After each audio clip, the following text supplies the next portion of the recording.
Hey everyone, welcome back to my channel. Today's video is my November reading journal setup, and I just want to start off with apologizing for the sound of my voice. I have a slight cold. So to start off with, this month's reading journal setup is a little bit different than the way that I've been doing it. I don't know, I just felt like I needed to kind of change things up, maybe conserve a little bit of space because I'm kind of running out. So I decided to forego a title page and just do this gigantic November title all along the top. And then on the left-hand side is where I will put my format calendars that I usually do, which is where I'll put whether it was a physical book, an audiobook, or a digital book that I read that day. I'll just put like a little dot over which one I read on which day. And then on the left-hand side is where my reading log goes, where I will put in the date I started, the date I finished, the title of the book, and then the rating that I gave that book. And along the sides of this spread is where I will put my time log, like my time tracker, sort of. You'll see that in a minute when I start to fill it out, and I'll explain it more once I get there. I decided to just write in a sort of cursive font. You guys know I've been trying to work on my brush lettering. I'm not getting any better. It's not looking any different. Let me rephrase that. It's not necessarily that it's bad. It's just it's not getting any different. It looks exactly the same as it always has. Maybe this is just how I write. So maybe this is just how it's going to always look.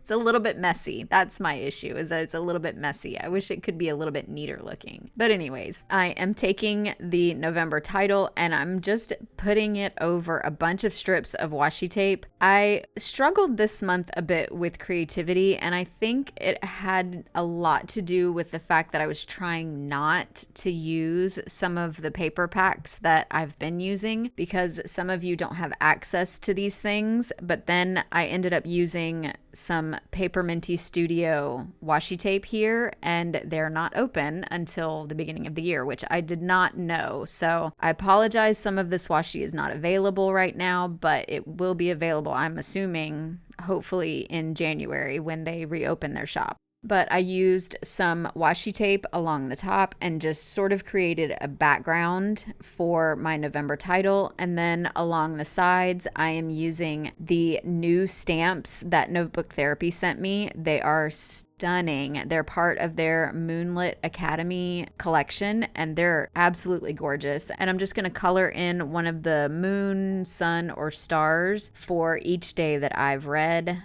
You guys know how my time log works. If I've read for like 30 minutes, it's a different color. If I've read for the entire day, it's another color. So I will color in each one of these little images, and it's going to be so cute when it's done. I can't wait. I actually really love the way that this turned out. It's a little different from the things that I've done ever, actually. It's a lot more white space than I'm used to lately, but I really like the way that it turned out. It definitely pulled me out of my comfort zone, not being able to use my go-to papers or feeling like I should try something different. So I am glad that I did this. I think that it turned out really cute, but I really did miss using my paper.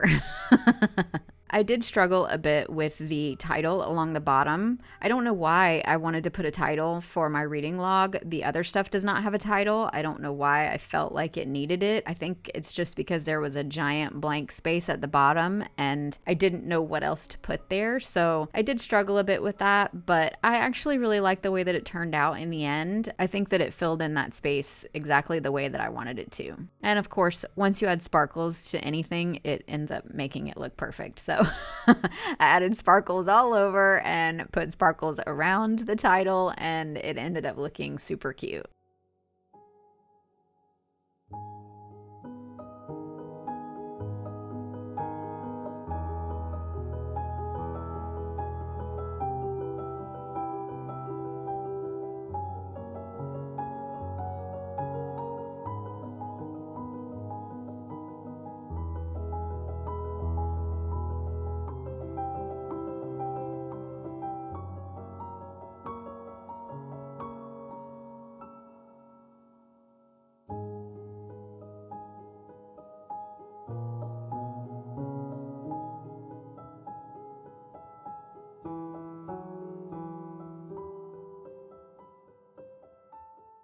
This spread here is where I'm going to be putting my book of the month picks, my favorite quotes, and my favorite book. So I get a lot of questions about what the difference between my book of the month and my favorite book is. So Book of the Month is a subscription service that I'm a part of where you can choose between, I believe it's 7 different books to pick out 3 of. Your max is 3. So I always pick 3. Rarely have I picked less than that. Usually they have so many more options that I want to pick more than 3. So what I do in my reading journal is I put a picture of the 3 books that I chose just to sort of help me remember, oh yeah, that's right, I picked that book this month. I should probably read that. And my favorite book section is where I will put what book was my actual favorite that I read that month. And then, of course, the quotes is where I will put any quotes or memories or words or anything like that from books that I've read that month. I really loved the sort of frame stamps that I used for the Book of the Month picks. I think they're so pretty. I'm hoping that I can actually print them out that small, but otherwise I'm probably just going to write the title of the book in those little spots.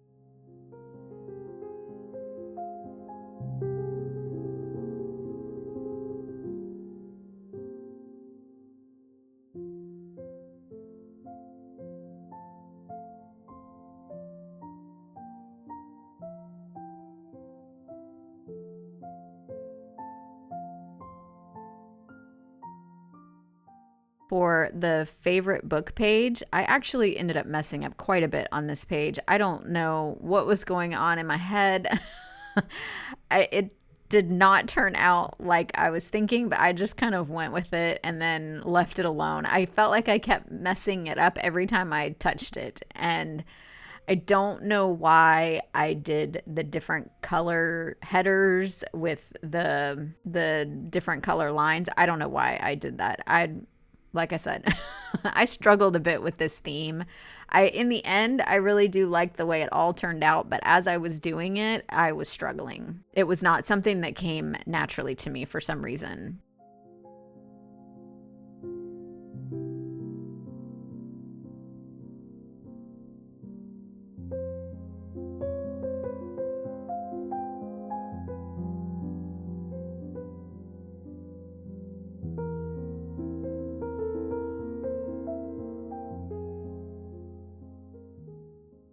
All right, so that is it for this video. Thank you guys so much for watching, and I hope to see you in my next one. Bye.